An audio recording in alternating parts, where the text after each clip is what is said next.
ہزاروں خطوط، ہزاروں وعدے، ہزاروں قسمیں۔ اہل کوفہ نے حضرت امام حسین علیہ السلام کو لکھا کہ وہ آپ کے ساتھ کھڑے ہوں گے، آپ کی حمایت کریں گے اور آپ کے لیے اپنی جانیں بھی قربان کر دیں گے۔ پھر جب حضرت مسلم بن عقیل رضی اللہ تعالیٰ عنہ ان کے نمائندے بن کر کوفہ پہنچے تو 18,000 سے زیادہ افراد نے ان کے ہاتھ پر بیعت بھی کر لی۔ لیکن پھر ایسا کیا ہوا کہ یہی ہزاروں لوگ چند گھنٹوں میں بکھر گئے؟ آخر وہ کون سا خوف تھا جس نے ایک عظیم الشان اجتماع کو تنہائی میں بدل دیا؟ اور کیوں حضرت مسلم بن عقیل رضی اللہ تعالیٰ عنہ، جن کے ساتھ ہزاروں افراد تھے، رات ہوتے ہوتے کوفہ کی گلیوں میں اکیلے رہ گئے؟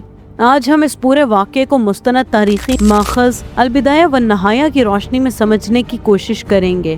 گزشتہ قسط میں ہم نے دیکھا کہ عبید اللہ بن زیاد کے جاسوس ماکل نے حضرت مسلم بن عقیل رضی اللہ تعالیٰ عنہ کی خفیہ سرگرمیوں کا سراغ لگا لیا۔ جب حضرت مسلم بن عقیل رضی اللہ تعالیٰ عنہ کو یہ خبر ملی کہ ان کے میزبان اور حامی حضرت ہانی بن عروہ قید کر دیے گئے ہیں، تو انہوں نے مزید خاموش رہنے کی بجائے اپنے ساتھیوں کو جمع کرنے کا فیصلہ کیا۔ البدایہ والنہایہ کے مطابق حضرت مسلم بن عقیل رضی اللہ تعالیٰ عنہ نے اپنے حامیوں کو پکارا اور اپنا شعار بلند کیا۔ دیکھتے ہی دیکھتے ہزاروں افراد ان کی گرد جمع ہو گئے۔ بعض روایات میں آتا ہے کہ تقریباً 4,000 افراد ان کے ساتھ نکلے۔ مختار بن ابی عبید بھی اس اجتماع میں موجود تھے اور مختلف قبائل کے لوگ اپنے اپنے جھنڈوں کے ساتھ شامل تھے۔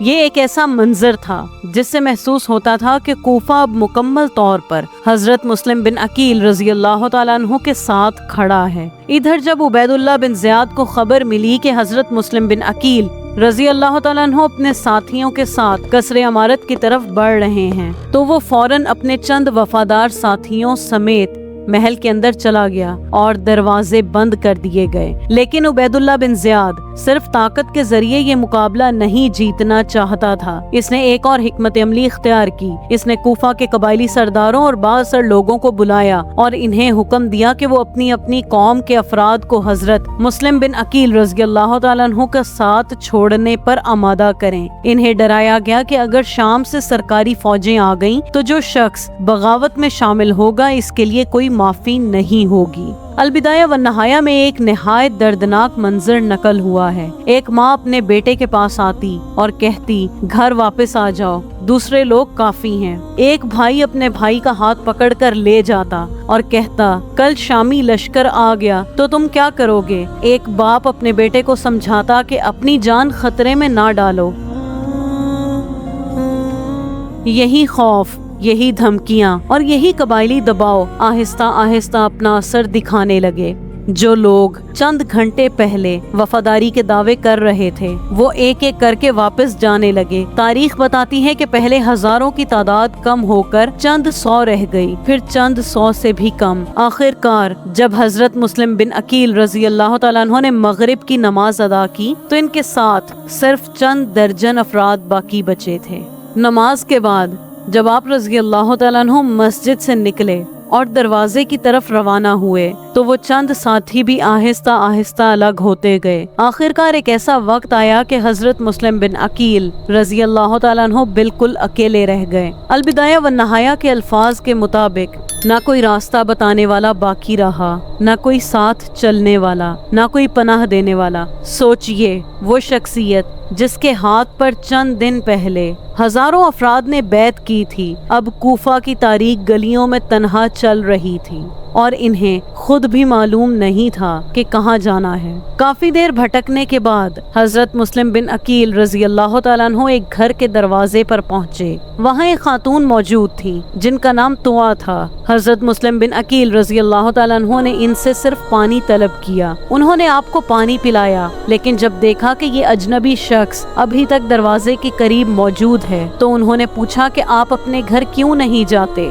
تب حضرت مسلم بن عقیل رضی اللہ تعالیٰ عنہ نے نہایت درد بھرے انداز میں فرمایا، اے اللہ کی بندی، اس شہر میں نہ میرا کوئی گھر ہے اور نہ کوئی خاندان. ان لوگوں نے مجھ سے وعدے کیے تھے مگر اب انہوں نے میرا ساتھ چھوڑ دیا ہے. جب طوع کو معلوم ہوا کہ یہ رسول اللہ صلی اللہ علیہ وآلہ وسلم کے چچا زاد بھائی حضرت عقیل رضی اللہ تعالیٰ عنہ کے فرزند حضرت مسلم بن عقیل رضی اللہ تعالیٰ عنہ ہیں تو انہوں نے انہیں اپنے گھر کے ایک حصے میں پناہ دے دی. یہی وہ رات تھی جب کوفہ نے اپنے اس مہمان کو تنہا چھوڑ دیا اور یہی وہ رات تھی جس نے کربلا کے آنے والے واقعات کی بنیاد مزید مضبوط کر دی. تو آج ہم نے جانا کہ حضرت مسلم بن عقیل رضی اللہ تعالیٰ عنہ کو میدان جنگ میں شکست نہیں ہوئی تھی بلکہ خوف، قبائلی دباؤ اور سیاسی حالات کی تبدیلی نے ان کے ہزاروں حامیوں کو ایک ایک کر کے ان سے جدا کر دیا. البدایہ والنہایہ کے مطابق